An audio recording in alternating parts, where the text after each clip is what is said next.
Survive করার চেষ্টা করবে অ্যান্ড আরো একটা বার একটা কভারে কিন্তু সে চলে গিয়েছে। ৬ টা টিম এখনো পর্যন্ত এলাইভ আছে। ১৩ টা প্লেয়ার কিন্তু এখনো পর্যন্ত লড়াইটা চালিয়ে যাচ্ছে। চেষ্টা তারা করে যাচ্ছে এট এনি কস্ট নিজের টিমকে এখান থেকে শেষ পর্যন্ত আ সেই টপ ৮ এর লিস্টের ভিতরে ঢোকানোর জন্য। অপরদিকে আমি দেখতে পাচ্ছি প্রিডেটর এক্সট্রিম খুবই টাফ টাইম পার করছে। এখান থেকে জোনের এগেইনস্ট এ তাদেরকে লড়তে হচ্ছে।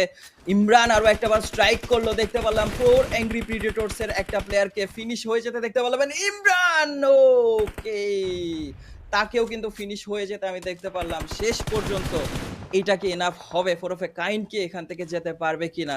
ফাইনালে সেটা কিন্তু আমরা দেখার চেষ্টা করব।